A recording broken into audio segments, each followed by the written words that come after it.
Hello, my name is Sharika Hanna. This is my project, Vineyard, Winery and Resort, Bangalore. So, first to start off, this project stemmed from my interest in the art of winemaking. So, trying to think of a project that could help me explore that, I decided to do a design on wine tourism, which, with a winery and resort, essentially transforms into a cultural, educational, and knowledge exchange tightly connected to the industrial production. So, for my project approach, I decided to look into different sustainable materials and construction. For a better understanding of the project and its target groups, four case studies were done, and I was able to study this in a little bit more detail, which helped me in the process of site selection. That is, there should be something that attracts people towards the site, and it should be in close proximity to transportation and zoning aspects, along with how one can make a vineyard into a tourist attractive educational spot. The site is proposed in the existing vineyards of Soma Vineyard, Karnataka. It is possibly one of the most scenic with Kundumegra Lake and bordered by Makali Hills, making the site a pleasing environment with apt grape growth conditions in Karnataka. The site sums up to a total of 282 acres with 74 acres of existing vineyard and 163.5 acres of free land, and the remaining being the lake. This is a set of maps showing vegetation, grading, hydrology, and views and vistas on the site. Then we have the contour study, which helped in studying that the site has a gradual slope and where parking can be placed, and where different parts of the project can be zoned.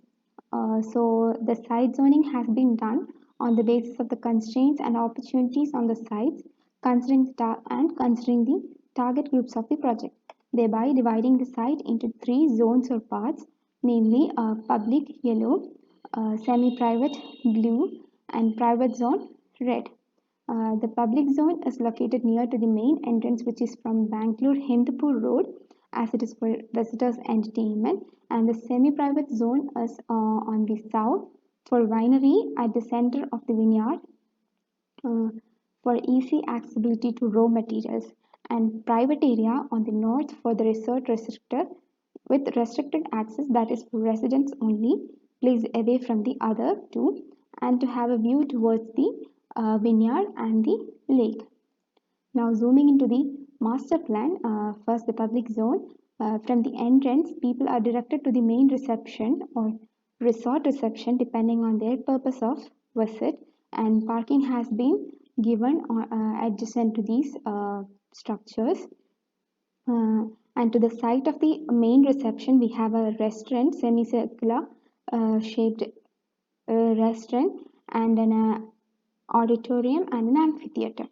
Now, moving to the private zone, it has a restricted vehicular access and has an admin block and service blocks at the beginning, and it have three types of villas placed along the lakeside, and a restaurant, a gathering hall, and a spa and health center to the end, all of which are placed in a way to enjoy the scenic view of lake and vineyard.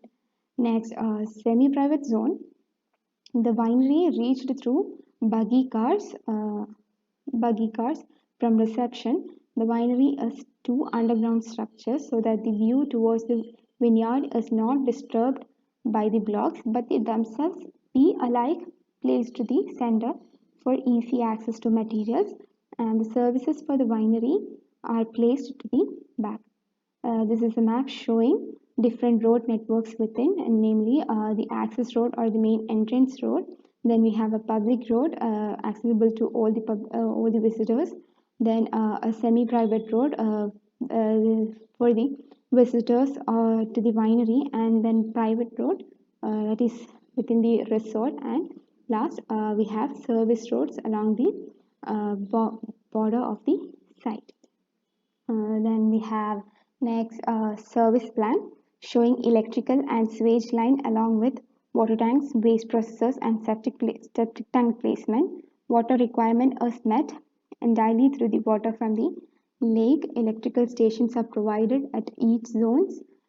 Then waste unit is placed away from the site activities. In here, we have the public zone in a bit more detail in terms of landscape. Starting from amphitheater, we have a large water body, an outdoor seating space, kitchen garden, play and picnic ground, a flower garden for the visitors to enjoy, and two types of hardscaping permeable pavement is depending on the user comfort. That is, we have two users, pedestrian and vehicle. And now moving to the actual building, visitor reception is a two-storied building with one being underground, and it is built of brick and roof of tile with skylights for lighting. The lobby often consists of an outdoor dining area with a stage for small entertainment programs. Its main level is for reception, shops, and cafeteria. Then whereas lower basement or entertainment floor with bar, karaoke rooms, and gaming rooms. Down here we have resort reception, the upper floor or main level, which houses the reception area and dining area. Dining area is constructed using timber and bamboo. Though concrete pillars are used for optimal strength, they are wrapped with bamboo for its aesthetic. The first floor contains, or the lower level contains utility rooms, bathrooms, and other services. Materials used are thatch, bamboo, concrete, pillars, and brick walls. The structure has a water collection pipe running in the center and skylight around it for lighting the reception and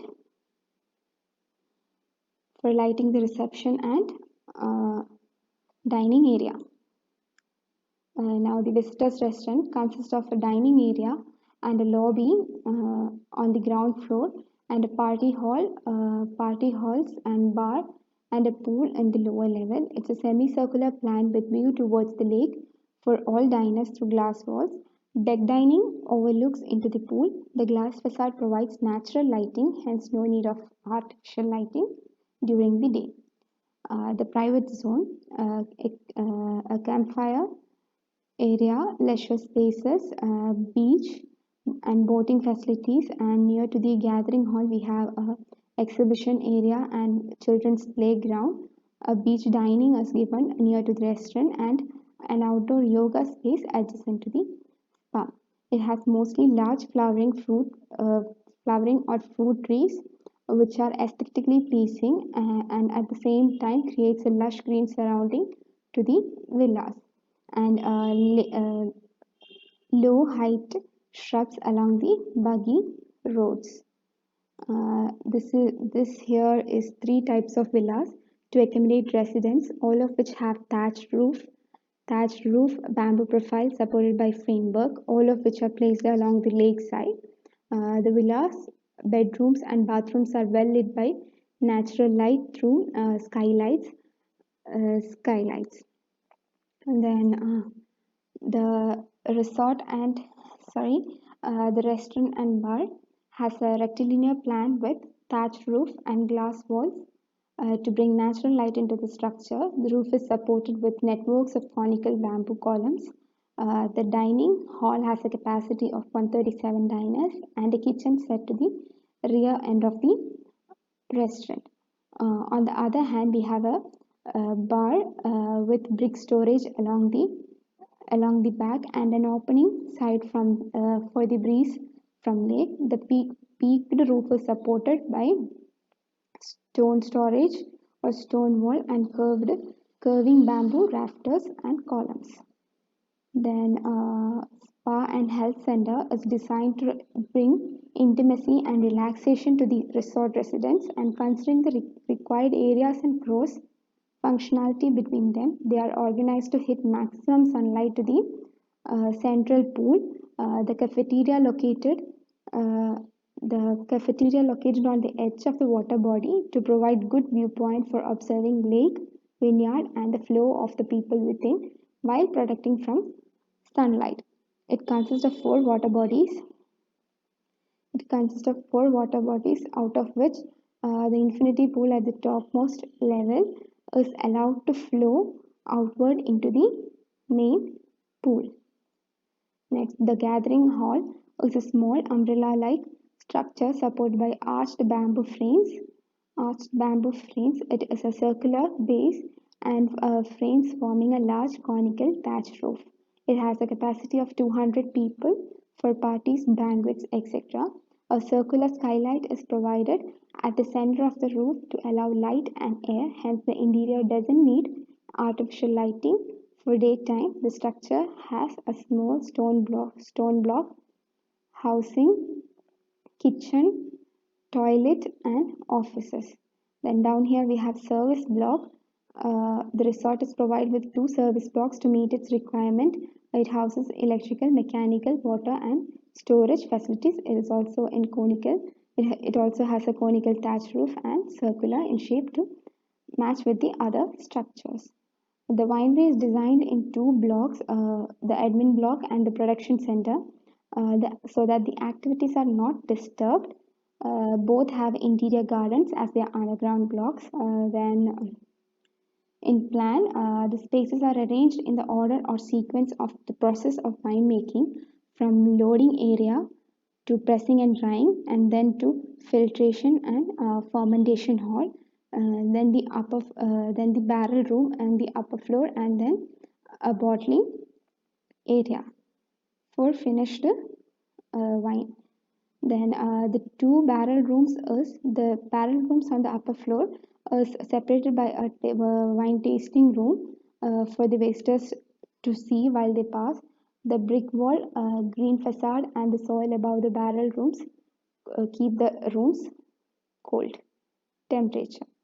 The reflective glasses provided for the tasting area and other areas that do not require temperature control. For the barrel room, the facade needed to work in a way that protects its content from sunlight and temperature. Therefore, facade is a board from concrete that ivy will grows upon. This green wall becomes a symbolization of the vineyard. Special topic. All the construction materials are sustainable, from the pavers to the structure and to its roof. Permeable pavers catches precipitation and surface runoff, storing it in the reservoir while slowly allowing it to infiltrate into the soil below and discharge via a drain type. All the structures are of quite the same material, which are either of brick or bamboo and of tiled or thatched roof. To understand the building as one project, but there are some differences to adapt a program to the environment. Green roof technique is used for winery to reduce heat and also to blend with the vineyard. And as for passive cooling and lighting, skylights have been provided wherever required. So yeah, that's it. Thank you very much.